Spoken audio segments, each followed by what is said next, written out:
स्वागत है RK coaching centre by Rahul sir में। Today is discuss about graph. The chapter is motion of class 9। ये graph के बारे में हम लोग डिस्कस करेंगे क्लास 9 के फिजिक्स का जो चैप्टर है। आइए और देखिए, मुझे पर्सनल किसी से कोई लेना देना नहीं है, मैं अपना जानता हूं कि मैं कैसा हूं। अब उस मैटर को हटाइए, आइए देखते हैं, सीखते हैं कि ये मोशन चैप्टर में हम लोग पहले जो पढ़े हैं उसके बाद हम लोग को क्या क्या पढ़ना है और हम क्या क्या सीखेंगे, और बड़ी आसानी से सीखेंगे। जिसको साइंस नहीं आता है ना, उसको भी सिखाएंगे साइंस। अब देखिए, ग्राफ की पॉइंट क्या है इस चैप्टर का, क्या क्या मतलब चैप्टर का तो की पॉइंट आप जान गए, इसमें क्या की पॉइंट्स है आप देख लो। You are able to this concept. Graph, चाल समय ग्राफ, वेग समय ग्राफ और ग्राफीय विधि से समीकरण का निरूपण माने सत्यापन कैसे कीजिएगा, तो इस चैप्टर में हम लोग डील कर लेंगे। स्पीड टाइम ग्राफ इंग्लिश में बोलते हैं, वेग समय ग्राफ को वेलोसिटी टाइम ग्राफ बोलते हैं। द इक्वेशन प्रूव्ड बाय या derive the equation by graphical method. Okay, ये हो गया आपका की पॉइंट्स कि हम लोग इस चैप्टर में मतलब इस ग्राफ वाले पार्ट में ये सीखेंगे। सबसे पहले देखिए, ग्राफ होता क्या है। दो चर राशियों के बीच जो संबंध बताने की एक सुविधा है ग्राफ। ग्राफ क्या है, तो दो चर राशियों के बीच में क्या हुआ करे, कुछ नहीं, दो चर राशियों के बीच में क्या बताएगा, संबंध बताएगा। कैसे बताएगा, देखिए ये समय है, इंडिपेंडेंट राशि को यानी स्वतंत्र राशि को एक्स अक्ष पे लोगे, ये एक्स अक्ष कहा जाता है और ये वाई अक्ष। और जो आपका इंडिपेंडेंट मतलब ये समय को आप किस पे लोगे, ये मान लो समय को आप एक्स अक्ष पे लोगे और दूरी हो या चाल हो या वेग हो वाई अक्ष पे लोगे। अब रहा बात कि सर ग्राफ खींचने के लिए हमें किन किन बातों को जानना चाहिए और वो बातें क्या बताती हैं, ये जानेंगे हम लोग और मजे मजे सीखेंगे। देखो बाबू, हम लोग जब पढ़ते थे ना, आप लोग अभी गेहूं का कटनी चल रहा है, जब हम लोग पढ़ते थे तो स्कूल जाते थे तो हम लोगों के कुछ पेरेंट्स ऐसे बोलते थे, सर पढ़ के एथी बनबा कलेक्टर, चल साला गेहूं काटे। तो आप लोग भी गेहूं काट रहे हो, ठीक है, लेकिन 1 घंटा टाइम निकाल लो, कोचिंग हो या अपने घर पे, कम से कम पढ़ो और हाँ हेल्प करो, गेहूं काटो, दौनी कराओ, लेकिन पढ़ाई से कोई खिलवाड़ नहीं करो, नहीं तो फिर वही चीज रह जाएगा। एक दिन का क्लास छूटेगा, आपके अगले दिन का पढ़ाई समझ में नहीं आता है। तो मैं ऑफलाइन के साथ साथ ऑनलाइन भी इसीलिए वीडियो प्रोवाइड करता हूं ताकि आप देख सको। तो आइए देखिए, ग्राफ खींचने के लिए क्या क्या हमें जानना चाहिए। अक्षों का चुनाव करने आना चाहिए। अक्ष माने एक्स अक्ष और वाई अक्ष, कैसे आप एक अक्ष को चुनिएगा ये आपको आना चाहिए। दूसरा, स्केल का चुनाव। स्केल का चुनाव मतलब ये 5, 10, 15, 20, 25, 30 में लिखा हूं, 20, 40, 60, 80।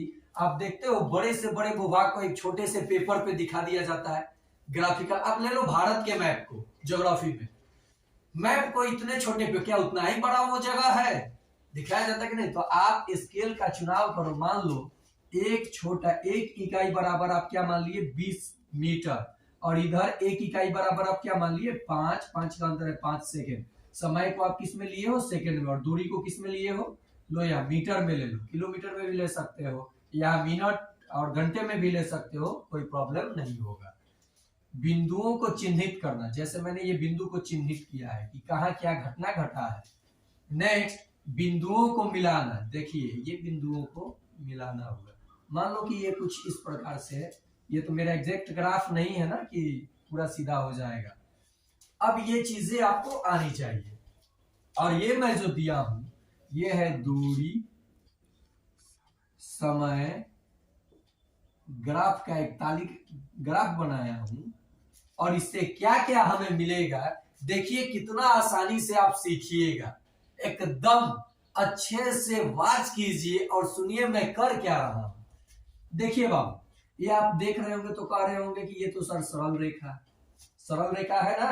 आप बोल सकते हैं ना कि ये सरल रेखा है, कि नहीं बोल सकते हैं, बोलिए। आप बोल सकते हैं ए सी, मान लीजिए यहाँ पे ये बिंदु ए है, ये बिंदु बी है, सी है, डी है, ओके। यहाँ से इसको मिला दिया, ये मिला सकते हैं ना, यहाँ से इसको मिलाया, ए से सी को ना मिला करके आपने, चलो चाहिए छोड़ दो, अरे छोड़ क्या दो, ए मान लो ये बिंदु ए है, ए से आपने सी को मिलाया, यहाँ से आपने सी को मिलाया, इस पॉइंट को आपने मिला दिया, ठीक है, ये इसका स्लोप हुआ ना ढाल। ये देखिए ये आपका ढाल हुआ, और यहाँ मान लीजिए आपका डी है। तो देखिए दूरी समय ग्राफ, आप चाल बराबर क्या जानते हो, दूरी बटा समय जानते हो ना, अब तो ये चीज जानते हो कैसे किसी चीज का चाल निकाला जाएगा। मैथ का भी कॉन्सेप्ट, मैथ और फिजिक्स, केमिस्ट्री, बायो, ये आपको इतने अच्छे से बता दिया जाएगा कि आप सोचने पे मजबूर हो जाइएगा। देखिए बाबू, तो ये दूरी बटा समय चाल होता है। पॉइंट ए पे देखिए दूरी कितना दिख रहा है मीटर में, तो 20 मीटर। ए पे पॉइंट ए पे दूरी आपको कितना दिख रहा है, दूरी यहाँ दिया है 20 मीटर, लिखिए 20 मीटर बटा, और पॉइंट मान लीजिए यहाँ, ये पॉइंट ए वाला ग्राफ यहाँ आपको डिनोट कर रहा था, समय कितना दिख रहा है 5 सेकेंड। अब ये तो दूरी मीटर में दिया है और समय सेकेंड में दिया है, आपने इसको काटा, आपका आंसर आएगा 4 मीटर प्रति सेकेंड। आ गया, ये यूनिट है, ये यूनिट बता रहा है कि आप चाल बता रहे हो, किसी वस्तु का क्या बता रहे हो, चाल बता रहे हो। यहीं पे अगर मान लीजिए मैं लिख देता न्यूटन, तो आप बल बता रहे हो। इसीलिए मैं बोलता हूं कि आप मात्रा को मत छोड़िए, उसको लिखिए, right the unit of physical quantity. Okay, तो यहाँ पे क्या आया, देखो यह मीटर है, मीटर आया, सेकेंड है, सेकेंड है, मीटर प्रति सेकेंड। अगर इसी को किलोमीटर पर आवर में बदलना होता तो क्या करते, 4 गुने 5/18 कर देते, सॉरी 18/5 कर देते, आपका किलोमीटर प्रति आवर में आ जाता। समझ में आया।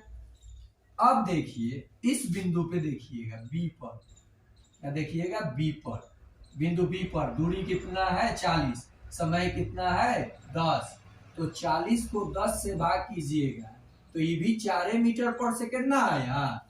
फिर वैसे ही सी पर 60 को 15 से भाग दीजिएगा, 60 को 15 से भाग दीजिएगा, कट के क्या आएगा 4 मीटर प्रति सेकेंड।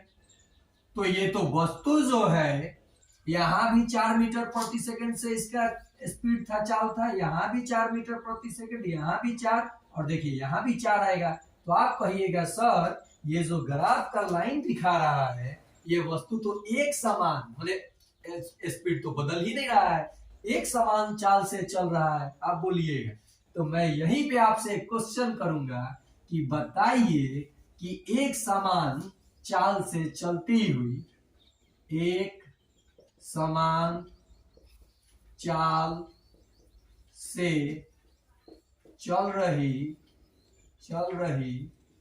वस्तु या कोई भी गाड़ी, वस्तु का ग्राफ कैसा रेखा होगा, कैसा रेखा होगा, तो आप कहोगे सरल रेखा होगा, यानी सीधी रेखा, स्ट्रेट लाइन। क्या बोलोगे, स्ट्रेट लाइन बोलोगे ना इंग्लिश में। द ग्राफ ऑफ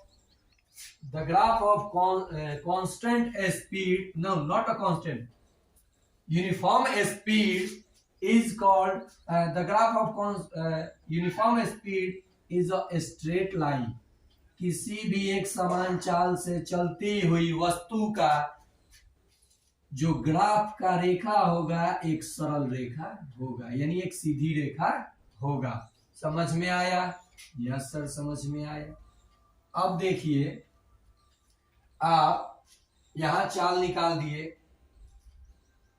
अब ये चीज मैं जो बता रहा था यहां से यहां तक AC का ढाल, ये देखिए AC बराबर AC का ढाल, इसको क्या बोलेंगे ढाल, स्लोप, इंग्लिश में क्या बोलोगे बाबू, स्लोप। अब देखो ये क्या दे रहा है, आप ये मान लो यहां से यहां और यहां से यहां, ठीक है, चाहे यही ले लो ना आप। तो AC, यहाँ जो AC है इसको ढाल या प्रवणता बोला जाता है, प्रवणता, तो जिसको इंग्लिश में केवल स्लोप बोला जाता है। तो ये तो आप ऐसे निकाल सकते हो, सी डी अब बटा में AD, बटा में AD, तो ये ढाल हुआ, इस ग्राफ का क्या हुआ, ढाल हुआ, स्लोप हुआ। AD आपने क्या लिखा है, CD, ये बाबू क्या है, दूरी, ये देखो यहाँ CD, और यहाँ देखो ये क्या है, दूरी, तो यहाँ AC जो ढाल है यही ना ढाल है, ढाल बराबर ये जो था ये क्या था, दूरी। अब देखिए ये वाला चीज, ये क्या है, समय। तो अब अगर मैं आपसे प्रश्न करूंगा कि किसी वस्तु का दूरी समय ग्राफ यानी चाल समय ग्राफ एक समान चाल से गति कर रही, यहाँ दूरी समय ग्राफ की ढाल एक समान चाल से चल रही वस्तु का जो ये दूरी समय ग्राफ दे रहा है, तो इसका ढाल क्या देगा, तो दूरी बटा समय क्या होता है, चाल होता है ना। तो आप कहोगे सर ये तो चाल देगा, कैसे मटक मटक के चलती है, समझ में आया। तो आप ग्राफ को, अभी आपका मैंने ये कॉन्सेप्ट किया चाल समय ग्राफ, वैसे ही वेग समय ग्राफ और यानी स्पीड, चाल समय, ये तो दूरी समय बताया मैंने, समझाया। इसके बाद करूंगा चाल समय ग्राफ, तब करूंगा वेग समय ग्राफ, और तब ग्राफीय विधि से line by line slow motion में आपको इतने अच्छे से बता दूंगा कि एक बार में आप सीख जाओगे। अब यहीं पे फिर से रिकॉल कर लो, एक समान चाल से चल रही वस्तु का ग्राफ का रेखा कैसा होगा, तो सीधी रेखा होगा, और यही कहेंगे असमान से चलेगा, मान लो ऐसे आपको रेखा मिला, तो एक वक्र रेखा, इसको भी क्या बोलते हैं, कर्व लाइन, वक्र रेखा होगा, और सीधे दिख रहा है, तो आप कहोगे एक समान चाल से चल रहा है। और इसका जब ढाल निकालोगे तो ढाल क्या देगा, तो चाल देगा। तो अगर आपको समझ में आया हो तो अधिक से अधिक ठोको लाइक और करो शेयर, और मैं ऑनलाइन दिखाऊंगा कि कैसे मुझे भीख मांगना है। आइए एक क्वेश्चन और, मान लो आप देखो मैथ है चाहे साइंस है, अपने डेली लाइफ से जोड़ के देखो ना। सपोज करो कि राहुल सर गुरना बाजार गए, और गुरना बाजार की दूरी है 2 किलोमीटर, गुरना बाजार की दूरी कितनी है, 2 किलोमीटर, और राहुल सर 5 मिनट में पहुंच गए। तो राहुल सर के चाल बताना है। देखो यहाँ से यहाँ दूरी कितना था गुरना बाजार का, 2 किलोमीटर।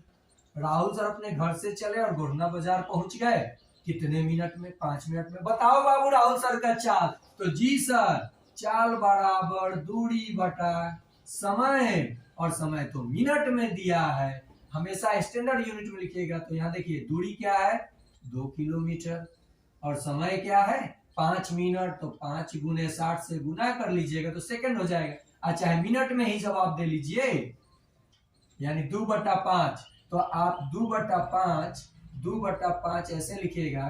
तो पॉइंट में भी तो बदल सकते हैं, 0.4 यानी 0.4, 0.4 या 0.4 भी बोलते हो। ये है किलोमीटर पर मिनट, यानी 1 मिनट में राहुल सर कितने चले होंगे, तो राहुल सर 400 मीटर चले होंगे, यानी 0.4 किलोमीटर चले होंगे। आप कहोगे एक चिड़िया उड़ रही है आसमान में, 50 मीटर उड़ के चली गई, कितने सेकंड में, 10 सेकंड में। तो चिड़िया का चाल बताइए, तो 0 से 0 काट दीजिए, 5 मीटर पर सेकंड आ जाएगा। ऐसे होता है पढ़ाई। और पढ़ो बाबू आप लोग, किसी के झांसे में नहीं आओ, और इसको इतना शेयर करो ताकि बच्चे मेरे एबिलिटी को जाने, और बच्चे जुड़ करके एकदम अच्छे से मैथ और साइंस को समझना और अपने वातावरण के साथ जुड़ कर सीखे। मजा आएगा तब जब आप लोग साथ दोगे तब। तो आज के लिए इतना ही, थैंक्स।